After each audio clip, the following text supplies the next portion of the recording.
Hi friends, very good morning. India attacked Pakistan and now the Indian Air Force has been rightly coined as Indian Avenging Force. This article published in Times of India the next day after the attack, that is 27th February. And I'm shooting this video from my own video because there was a video disturbance in that. And for the first time, Indian Air Force conducted deep inside the Pakistan after the 71 war. This is very significant and it's showing a great message to the Pakistan and the world community that the Indian government is not going to tolerate the proxy war anymore. Now I will tell you why Gwalior and Agra were used. So as per the paper, brother-in-law of Jaish-e-Mohammed Masood Azhar has been killed in addition to 300 jihadis who, as per the intelligence report, were going to celebrate that night. And why the Mirages took from Gwalior and not at the forward bases near the border? As we've seen in Pokhran movie, when India conducted nuclear test, there are a lot of informers around the border of the ISI. So to prevent any such kind of mischief by the ISI, so that they get the prior information, the Indian Air Force thought of conducting it from its back bases, that is at Bareilly, Agra and Gwalior. So 6 targets were located and the bombing was done twice, because in the first bombing, as we all know, there is a lot of dust, and soon after the dust settled, the second round of bombing was done and the battle damage assessment was 100%. So those who are from the technical field of the defense forces, battle damage assessment is done in everything, in every operation. So they want to know what objective and to what extent the objective has been reached, what was the compliance, as we do in all organizations. So in this case, the battle damage assessment was 100%. High precision weapons were used. As we've seen, the laser guided bombs were used and the precision of it is almost very good. There the crystal name is there, and as I said, it is said that they are guided by the laser and they have got a camera in front of them which can do precise bombing, and that was the objective of the Indian Air Force too, because we did not want to hurt the civilian. Now, as we have heard in various videos and newspapers, the Pakistan Air Force did get activated and they thought of scrambling the Indian Air Force, but after having a look at the own radars, because Indian Air Force was pretty ready and they did not want to take the panga or from the Indian Air Force. The Indian Air Force was very largely ready, and there was a lot of Indian Air Force formation on the Indian side besides the 12 Mirages that went deep inside the Pakistan. So having a look, and I will tell you in Hindustan Times paper also, the Pakistan Air Force, though ready, but they were caught napping. By the time they got ready, the operation was over. So it was a lazy kind of response from the Pakistan Air Force. And as I already told you, why Gwalior and Bareilly and Agra were used, because ISI has got a lot of informants and they're active around the Indian Air Force bases on the Western Front, and they promptly report unusual flight activity. So Indian Air Force decided not to use those front bases, and this was also done in while we did the testing of nuclear testing of the Pokhran few decades back, and the same yardstick was used this time also.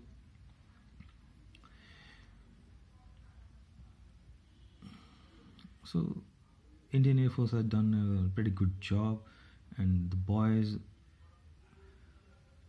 really deserve a good pat on the shoulder.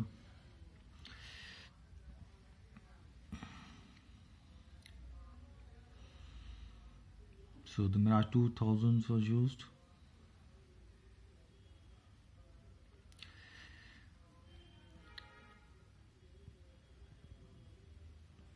Now coming to the target that was used. Why this target was used? Because this has been active for quite a long time, and the facility is really posh with a lot of pool, gym, and it can house around 600 militants. A pretty good job done by Indian Air Force, and no doubt the political backing also has been strong this time.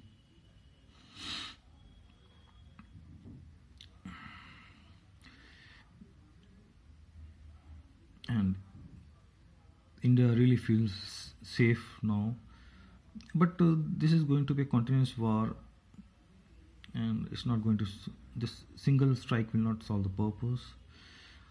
It is the first air attack by one nuclear power and another, and this is also very commanding now that India is already a nuclear power and Pakistan too, and this is the first time any nuclear power has used airstrike against another nuclear power. So this is showing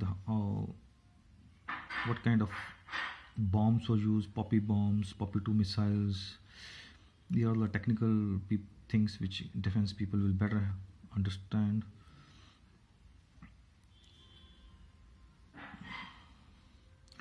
Now let's go to other pages. These are all the pictures of the Times of India paper is really full with various kinds of news articles. And on the diplomatic front too, India is taking lead. External Minister Sushma Swaraj, soon after the attack, briefed the US Secretary of State Mike Pompeo, and beside him the embassies of China, Bangladesh and Afghanistan and Singapore were too briefed about our objective and what was our motive. And it is said that Jaish-e-Mohammed was planning more attack, and this even also prompted India to do its job. Now the Chinese are maintaining their cautious stand because we know China has its own vested interest. And also China, Russia and India are going to meet in a conference, so presently they are maintaining their cool attitude, diplomatic attitude. So let's see, the world is like that. Even America has its own vested interest in Pakistan, as I will tell you in other article of the Hindustan Times, and so do Saudi Arabia. So they will not criticize Pakistan largely so early. Now government has also informed the opposition about its preparedness and its objective, and India is ready for any retaliation from the Pakistan side. Major cities of India are already under the air shield. India is prepared for any retaliation from Pakistan. Soon after the attack, in the early morning hours, Pakistani drone was shot down near the Gujarat border, and India feels that what ISI might do is they will activate the sleeper cells in Indian side. Many Muslims who are educated, they maintain a low profile. They are called sleeper cells, and on the command of ISI from Pakistan, they get activated from time to time. In another article, it is said that Indian Air Force is maintaining its preparedness for any retaliation from the Pakistan side. Their operational readiness platforms, the fighter jets are fully armed, are always ready, and within few minutes they can take the sorties moment there is any Pakistani aggression. That's what it is written. So now I will come to another article that was Times of India, which I videographed in the morning. Now I am going to Hindustan Times, and Hindustan Times, this is on again 27th Feb, the day after the attack. And what it writes is like now how it was planned. As per the newspaper article, intelligence suggests the presence of large number of Jaish-e-Mohammed terrorists in Balakot. That was the report given by the National Security Advisor Ajit Doval to Prime Minister. And 8 o'clock it is said National Security Advisor Ajit Doval tells Modi that India's strike will happen within next 6-8 hours. So that was the kind of preparedness and how it was maintained. The secrecy, I will tell you, was only limited to 7 people in the Indian government side. And as I already told you, Indian Air Force starts night flight from various bases to confuse Pakistan, and that's the reason why Gwalior, Bareilly and Agra were chosen. Now I added a smiley, my dear friends, with red pen, and the Hindustan article, Times of India article, proudly says the terror attacked. So now what is to be seen in Hindustan Times is that only 7 people knew of the air striking timings, and I will tell you in detail what they have written. According to intelligence officials, only 7 people knew of this decision. Modi, Doval, 3 service chiefs, and the head of Research and Analysis Wing, what we popularly known as RAW, and the Intelligence Bureau. So that was it. And that are the photographs seen by you people in the video yesterday, also in the various videos that you can see in the YouTube and others. Now what I will like to add on here is in the same newspaper, that is Hindustan Times, on page 16 it says, for too long has Pakistan thrived on the presumption that as long as it uses proxies in Mufti, India will hesitate to use its uniformed forces directly. This has changed. Pakistani strategists will now need to keep this reality in mind.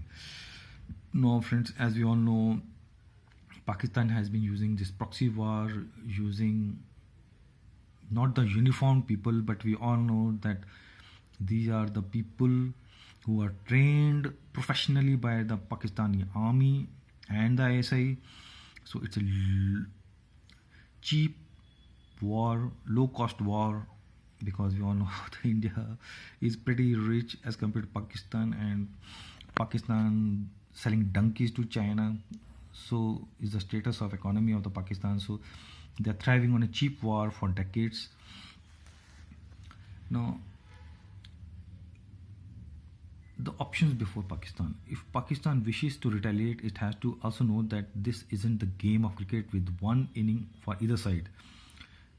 This will go on. Does it want to go down the slope or climb that escalating ladder? You can choose your metaphor, but for Pakistan the choice is tougher.